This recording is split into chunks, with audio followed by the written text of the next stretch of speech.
Bismillahirrahmanirrahim. Alhamdulillahi rabbil alamin. Wassalatu wassalamu ala asyrafil anbiya'i wal mursalin wa ala alihi wa ashabihil mujahidin at-tahirin, amma ba'du. Saudara-saudara kaum muslimin rahimakumullah. Pada dasarnya agama adalah aturan. Orang yang beragama adalah orang yang hidup memakai aturan. Berbeda dengan undang-undang hukum pada umumnya, maka aturan agama ini tidak hanya berisi perintah dan larangan. Ia di samping berisi perintah juga berisi anjuran, pembolehan, pencelaan, dan larangan. Dalam bahasa yang lebih dikenal, perintah adalah sesuatu yang apabila dilaksanakan beroleh pahala, sedang apabila ditinggalkan mendapat sanksi dosa. Amalan semacam ini dinamakan amalan yang wajib. Sedangkan anjuran, sesuatu yang apabila kita kerjakan beroleh pahala, apabila kita tinggalkan tidak beroleh dosa. Amalan semacam ini dikenal dengan amalan sunnah. Pembolehan adalah sesuatu yang boleh saja, artinya boleh dikerjakan, boleh pula ditinggalkan, dan amalan semacam ini kita sebut dengan amalan mubah. Pencelaan adalah sesuatu yang berpahala jika ditinggalkan, tapi tidak berdosa manakala dikerjakan, dan ini dinamakan perbuatan yang makruh. Sedangkan larangan, sesuatu yang apabila dikerjakan beroleh dosa, apabila ditinggalkan beroleh pahala, dan amalan semacam ini lazimnya dinamakan amalan atau perbuatan yang haram. Kalau agama merupakan aturan, maka konsekuensinya tentu ia berisi perintah dan larangan. Apabila perintah dilaksanakan, maka Allah Subhanahu wa ta'ala memberikan balasan berupa pahala. Sedangkan apabila larangan yang dikerjakan, Allah pun akan memberikan ganjaran yang bernama dosa. Baik pahala maupun dosa adalah sesuatu yang abstrak, sesuatu yang tidak nampak, tidak kelihatan oleh pandangan mata yang zahir. Itu sebabnya barangkali di zaman materialistis seperti sekarang ini, orang kurang tergerak mengejar pahala dan malah kadang-kadang terangsang untuk berbuat dosa. Karena pahala dan dosa sesuatu yang tidak kelihatan oleh pandangan mata yang zahir ini. Namun sungguh pun demikian, pahala dan dosa bisa mendatangkan kebahagiaan atau kegelisahan batin. Bersabda Rasulullah sallallahu alaihi wasallam, "Idza sarratka hasanatuka wa sa'atka sayyi'atuka fa anta mu'min." Apabila perbuatanmu yang baik menyebabkan engkau bahagia, apabila perbuatanmu yang baik menyebabkan engkau gembira, dan perbuatanmu yang jahat menyebabkan engkau jadi susah, itulah tanda bahwa di hatimu masih ada iman. Artinya, belum tentu orang yang berbuat baik merasa bahagia dengan kebaikan yang dikerjakannya. Dan tidak selamanya orang yang berbuat jahat sanggup menyesali perbuatan jahatnya. Oleh karenanya, apabila iman masih ada, apabila hati masih hidup, perbuatan yang baik menyebabkan orang gembira, perbuatan yang jahat menyebabkan orang susah dan gelisah hatinya. Ini mengandung pelajaran. Sekali kita berbuat baik, jangan sekali-kali menyesali kebaikan itu. Sebaliknya, satu kali kita melakukan kesalahan, hendaknya selalu menyesalinya. Kadang-kadang dalam kehidupan, karena orang tempat kita berbuat baik itu rupanya membalas air susu dengan air tuba, kita lalu menyesali kebaikan. Lahirlah kata-kata, "Nyesal saya nolong dia." Ibarat pepatah katanya, nolong anjing kejepit. Waktu kejepit setengah mati kita tolongin, begitu selesai dia dari kejepitnya malah kita digigitnya. Saudara hadirin yang saya muliakan, dalam kehidupan sehari-hari barangkali ini kena filsafat yang disebut dorong mobil mogok. Ketika mobil mogok setengah mati kita dorong, begitu mesin hidup ditinggalkannya kita di belakang. Sesungguhnya perbuatan kita yang baik tidak harus disesali.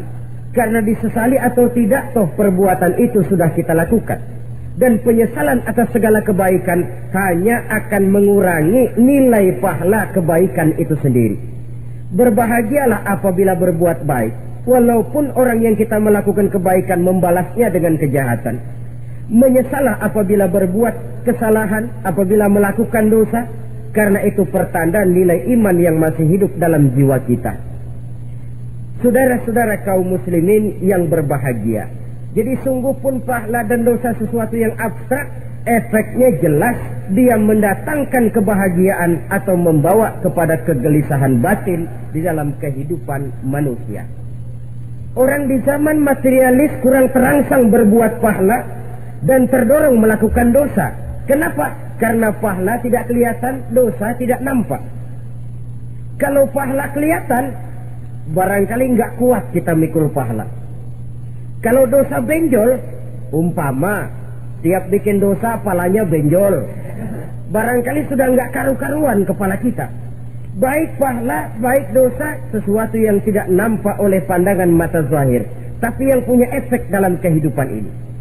Orang yang banyak pahalanya dengan orang yang banyak dosanya, kalau dia berjalan barangkali sulit kita membedakan. Tapi efeknya dalam kehidupan ini jelas adanya. Sesuatu yang bernama pahala kita perlukan, karena hidup tidak berhenti hingga di sini. Sesuatu yang bernama dosa harus kita hindarkan, karena ada kelanjutan sesudah hidup yang sekarang ini, kehidupan dari satu pertanggungan jawab. Itu sebabnya Imam Ghazali dalam bahasa yang indah sekali berpesan, jadidis safinah fa innal bahra amir wa khuziz zat fa inna safara ba'id.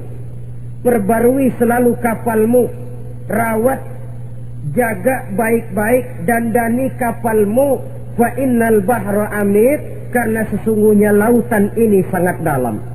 Satu bahasa yang indah dari tamsil terhadap kehidupan. Perbaiki kapalmu karena lautan ini sangat dalam. Artinya jaga baik-baik hatimu, pelihara iman dan keyakinanmu, karena hidup ini bagaikan gelombang lautan. Tempo-tempo air tenang, tempo-tempo ombak menggila dan menggunung.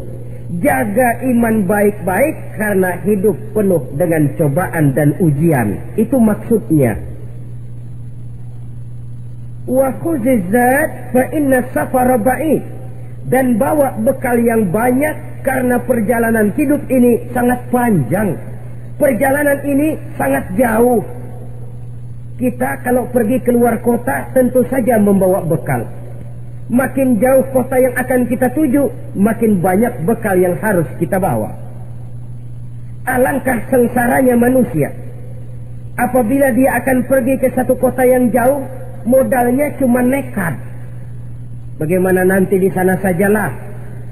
Tidak membawa bekal sebagaimana yang sewajarnya. Hal yang semacam ini senangnya sih belum tentu, keblangsak dan susahnya sudah kebayang. Itu dalam kehidupan di dunia ini. Bagaimana kalau sudah bicara tentang kehidupan yang akan datang? Karena sesungguhnya hidup ini merupakan satu perjalanan yang sangat panjang. Sejak kita tinggal di alam arwah, pada saat jasad belum lagi diciptakan Allah, ruh sudah diciptakannya lebih dahulu. Sampai kemudian kita pindah ke alam rahim, alam kandungan ibu, untuk kemudian berpindah kepada kehidupan dunia. Dari dunia ini kita pindah ke alam barzakh. Di sana tinggal kita 100 tahun mungkin, 100.000 tahun mungkin, 1 juta tahun mungkin, menunggu saat datangnya kiamat. Lalu dari alam barzakh pindah kita ke alam akhirat. Satu perjalanan yang sangat panjang. Alangkah malangnya, alangkah sengsaranya jika tahu kita begitu panjangnya perjalanan hidup ini, tidak ada bekal yang kita bawa. Artinya kesengsaraan, kesulitan yang bertali-tali sudah jelas akan menimpa kita. Kalau pergi kita keluar kota membawa bekal uang, membawa bekal makanan, apa bekal yang mesti kita bawa apabila kita kembali ke alam barzakh, kembali ke alam kubur, berkumpul di padang mahsyar di akhirat nanti? Nasi yang mau kita bawa, uang yang mau kita bawa, Tentu tidak lagi, karena kehidupan materialis selesai di atas liang lahat. Bila masuk kita ke liang lahat, disitulah pahala dan dosa memegang peranan yang sangat penting. Maka pada pertemuan malam ini kita akan bicara tentang pahala dan dosa itu. Saudara-saudara kaum muslimin rahimakumullah, yang dinamakan pahala, kata Imam Ali Al-Jurjani dalam kitab At-Ta'rifatnya, ma yastahiqqu bihi ar-rahmatu wal maghfiratu minallahi ta'ala, sesuatu yang pelaksananya berhak untuk mendapat rahmah dan ampunan dari Allah. Dengan kata lain, nilai pahala adalah akibat dari perbuatan-perbuatan di dalam melaksanakan perintah dan anjuran yang ada di dalam kehidupan agama. Apabila perintah dan anjuran kita laksanakan, nilai pahala itu lalu datang. Nah, nilai pahala dalam Islam menurut konsepsi Quran, Allah menjelaskan, man jaa bil hasanati falahu asyru amsalihha. Barang siapa yang datang membawa satu kebajikan, barang siapa yang melaksanakan satu kebaikan, maka dia akan mendapat balasan 10 kali dari kebaikan yang dikerjakannya. 10 kali ini pun masih dilipat gandakan dengan 7 ini pun masih dikalikan 100, dan itu pun masih ditambah dengan pernyataan wallahu yudha'ifu liman yasha. Allah masih akan melipat gandakan perbuatan baik seseorang yang dikehendakinya. Itulah nikmatnya dalam Islam. Tetapi sebaliknya, wa man jaa bisayyi'ati fala yujza illa mislaha. Barang siapa yang melakukan satu kejahatan, dia tidak akan mendapat balasan kecuali sesuai dengan kejahatan yang dikerjakannya. Alangkah rahman dan rahimnya Allah. Orang yang berbuat baik dibalas 10, dikali 7, dikali 100, masih dilipat gandakan pula. Tapi orang yang berbuat jahat tidak akan mendapat balasan kecuali sesuai dengan kejahatan yang dikerjakannya. Ini kan beda dengan sifat kita manusia. Kita ini kadang-kadang kalau dijitak membalasnya mukul. Tapi kalau orang berbuat baik kepada kita, kita enggan untuk berbuat baik kepada orang tadi. Allah tidak mengajarkan begitu. Satu kebaikan berbalas 10, satu kejahatan berbalas dengan satu kejahatan. Maha Rahman dan Rahim Allah. Bahkan dalam Islam, niat berbuat baik saja mendapat pahala, sedangkan niat berbuat jahat belum ditulis merupakan satu dosa sampai kejahatan itu dikerjakan oleh orang yang niat tadi. Umpamanya, saudara niat, nanti malam giliran pengajian saya mau hadir di majelis taklim. Pas datang waktu malam, hujan turun sangat lebat. Saudara berhalangan datang ke majelis taklim. Saudara sudah mendapat pahala niat.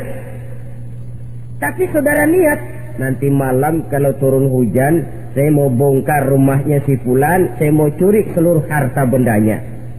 Ternyata malam saudara tidak mengerjakan perbuatan itu belum ditulis dosa sampai perbuatan itu benar-benar dikerjakan. Tapi lalu jangan macam-macam. Kalau begitu niat aja yang baik, biar nggak usah dikerjain. Niat aja pengen ngaji walaupun tidak ada niatan untuk ngaji. Allah lebih tahu tentang apa yang terdetik di dalam hati sanubari kita. Itulah sebabnya sangat dianjurkan orang untuk melakukan segala macam kebajikan, dan dianjurkan orang menjauhkan segala macam bentuk kejahatan, karena dia akan berefek melahirkan dosa dan pahala. Dosa dan pahala itulah alat untuk memperoleh kebahagiaan di alam kubur, di padang mahsyar, sampai di akhirat nanti. Di dunia ini mungkin segalanya bisa kita beli dengan yang namanya uang. Keamanan kita bisa menyewa petugas untuk menjaga rumah kita. Kendaraan yang mewah bisa kita beli. Udara yang sejuk bisa kita ciptakan. Siapa banyak uang, dia raja. Mungkin itu di dunia. Tapi bisa apa uang kalau kita sudah masuk ke alam kubur? Bisakah munkar nakir kita sogok? Udah karkir, jangan nanya nih, cepet. Bisakah malaikat azab menyingkir dengan uang semir? Ternyata tidak. Untuk memperoleh kebahagiaan di sana, nilai pahala. Kesengsaraan akan kita dapat kalau kita banyak menumpuk dosa. Oleh karena itu jangan beranggapan, pahala nggak kelihatan, dosa juga nggak kelihatan, biarin saja. Yang tidak kelihatan ini pada waktunya akan memegang peranan yang sangat penting. Tapi tidak cuma untuk menghadapi hidup di situ, kita lalu harus berbuat baik dan meninggalkan yang jahat. Terutama juga di dunia ini. Toh pepatah bilang gajah mati meninggalkan gading, harimau mati meninggalkan belang. Apa yang akan kita tinggalkan setelah kita mati? Kita ingin jasad kita boleh hancur terkubur tanah, tapi nama kita ingin hidup terus, dikenang orang 100, 1000, bahkan 1.000.000 tahun yang akan datang. Ditulis orang dengan tinta emas dalam sejarah, tercatat kita sebagai orang baik-baik. Saudara-saudara kaum muslimin rahimakumullah. Lalu perbuatan apa yang bisa mendatangkan pahala itu? Saudara-saudara, semua perbuatan yang diperintah dan dianjurkan oleh Allah, yang dikerjakan dengan ikhlas hanya untuk mencapai ridho Allah, mendatangkan pahala. Kadang-kadang menurut pendapat kita remeh, tapi nilainya di sisi Allah besar. Itu pahala. Menghitung pahala itu hak prerogatif Allah. Perbuatan yang ringan Allah mau berikan ganjaran yang besar, itu urusan Allah. Misalnya, kata Nabi, la tahkiranna minal ma'rufi syai'an. Jangan kamu menganggap remeh perbuatan baik walaupun kecil. Jangan merasa sulit melakukan perbuatan yang mengandung pahala. Bertemu dengan teman, muka kita cerah, berpahala. Menyingkirkan duri di jalanan, berpahala. Menolong orang yang sesat, memberitahu orang yang bertanya, berpahala. Tidak sulit kalau kita mau. Yang diperintah dan dianjurkan oleh agama, itu perbuatan yang mengandung nilai-nilai pahala. Masalahnya cuma tinggal mau atau tidak, dan dikerjakan dengan ikhlas. Bertemu teman, mukanya cerah, pahala.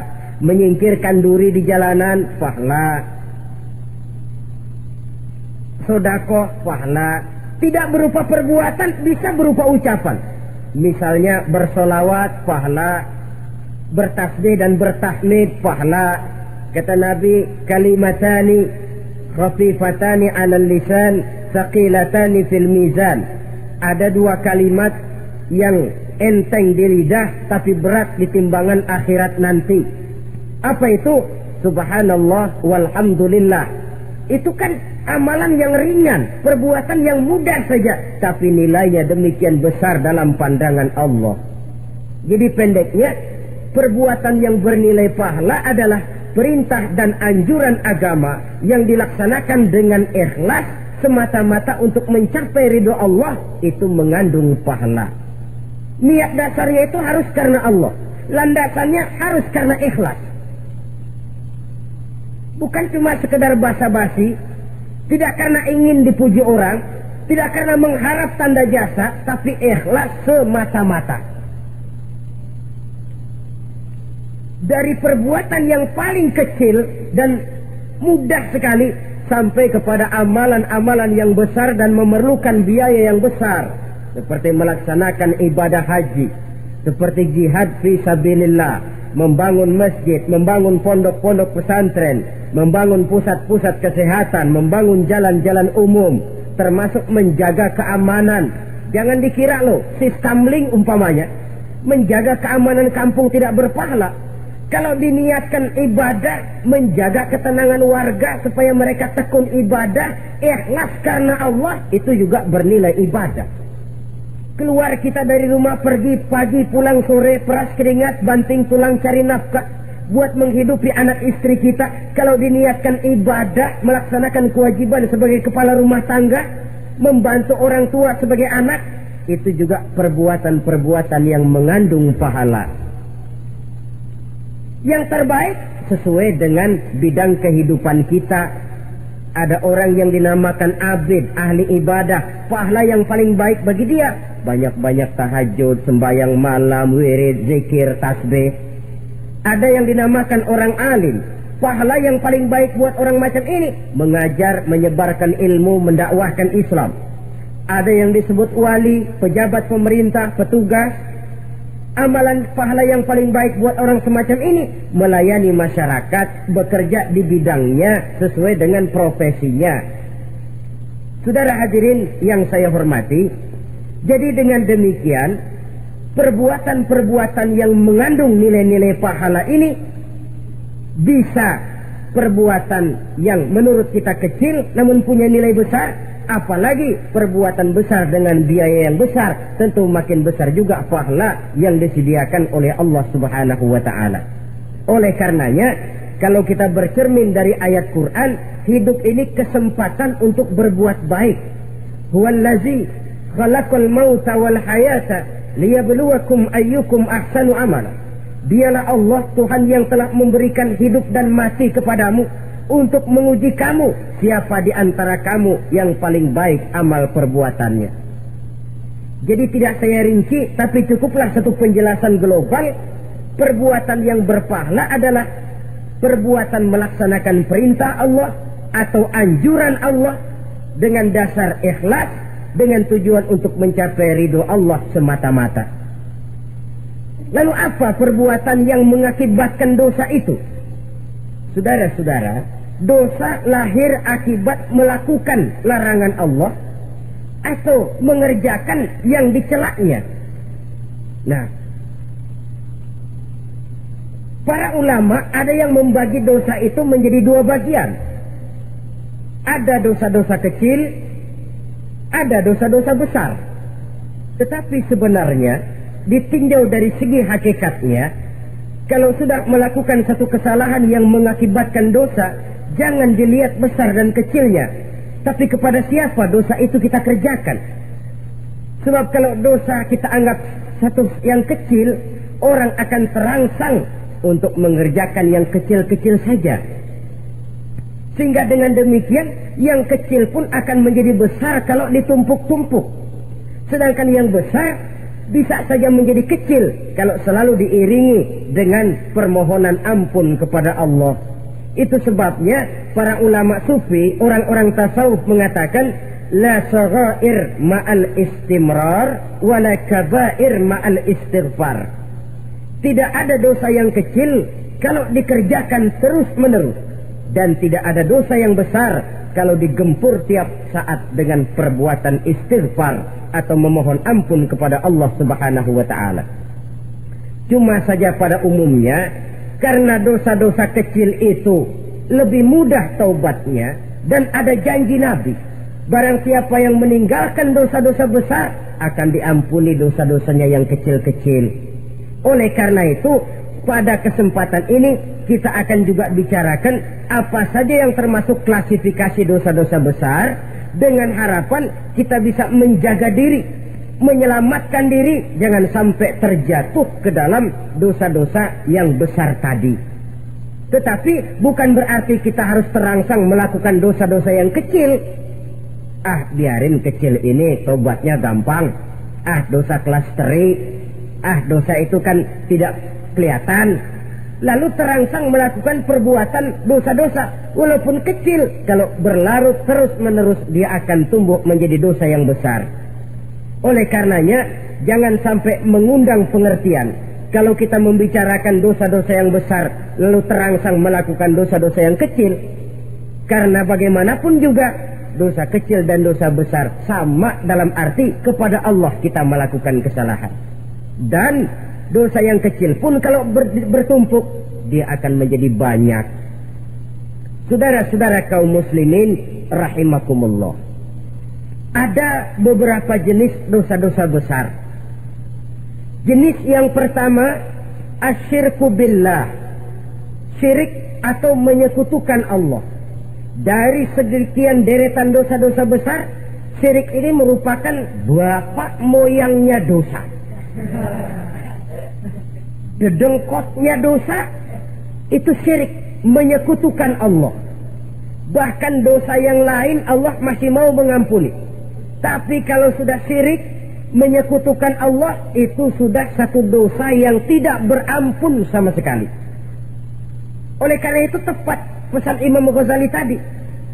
Jadi di safinah fa innal bahra amin. Jaga iman, pelihara akidah, dandani kapal. Karena hidup ini gelombang lautan sangat dalam, hidup banyak cobaan. Di dalam hidup di zaman sekarang ini, saudara bisa perhatikan, di mana tensi ekonomi tinggi, lapangan kerja sulit, persaingan hidup makin tajam, sifat egois dan individualis tumbuh di mana-mana, rasa solidaritas sosial menurun, sifat gotong royong musnah, orang mudah potong kompas, potong jalan, ingin cepat kaya, ingin cepat naik pangkat, ingin dapat kedudukan. Kadang-kadang akidah pun terjual, akidah pun musnah, jatuh ke jurang syirik pun tidak jadi soal. Itu yang kita khawatirkan. Kalau dosa-dosa yang lain Allah masih mau mengampuni, tapi kalau sudah jatuh kepada syirik, Allah sama sekali tidak akan memberikan ampun. Dalam kaitan dengan ini barangkali tepat sinyalemen Imam Ali itu. Andai kata kemiskinan merupakan satu kepribadian, saya akan membunuhnya lebih dahulu. Artinya memang kemiskinan ini sering mendorong orang kepada jurang kemusyrikan. Tidak tahan menghadapi godaan perut akibat tensi ekonomi yang tinggi, lapangan kerja yang sulit. Iman pun jadilah ditukar dengan 3 liter beras. Akidah pun jadilah dibarter dengan 3 bungkus supermi, dengan pakaian bekas, dengan obat-obatan. Tidak jadi soal baginya mengejar kebahagiaan yang relatif singkat dengan mengorbankan kebahagiaan yang abadi. Persis ibarat pepatah, nyari jarum kampak hilang. Mencari sesuatu yang kecil, yang besar jadi sia-sia. Membela perut, mengorbankan akidah. Na'udzubillah summa na'udzubillah. Saudara-saudara kaum muslimin rahimakumullah, ini fakta, ini kenyataan. Dan hal semacam ini tidak bisa diatasi cuma dengan ceramah, simposium, diskusi, seminar. Apalagi Nabi berpesan, solahu ummati bil ilmi wal mal. Umatku hanya bisa menjadi baik akidahnya dengan ilmu dan harta. Itu bahasa Nabi. Kalau bahasa kita sekarang, dengan ekonomi dan pendidikan. Ilmu, pendidikan, ekonomi, harta. Tanpa itu sangat besar kemungkinan kita bisa menjual akidah terjerumus di lembah kemusyrikan. Maka terutama kepada saudara-saudara saya, muslimin yang terpencil jauh dari kota-kota besar, yang kadang dalam kehidupan seharinya imannya sering digoda oleh supermi, akidahnya sering ditantang oleh pembagian beras, pakaian-pakaian bekas, obat-obatan dan sebagainya. Jaga dan bentengi akidah kita. Lebih baik nyawa berpisah dari badan, asal iman jangan berpisah dari hati. Kepada adik-adik saya para remaja, para pemuda di kota-kota besar, yang iman dan akidahnya sering ditantang dengan minuman-minuman keras, fasilitas-fasilitas yang menghanyutkan, yang secara terarah dan praktis sedikit demi sedikit menggiring kita untuk keluar dari nilai-nilai akidah. Hati-hati, jaga baik-baik, sebab intan paling mahal, mutiara paling berharga, tidak lain nilai iman ini. Tergelincir kita daripadanya, jatuh ke lembah kemusyrikan, jatuh ke satu dosa yang teramat besar, yang Allah tidak akan pernah memberikan ampun lagi. Ini dosa besar yang pertama.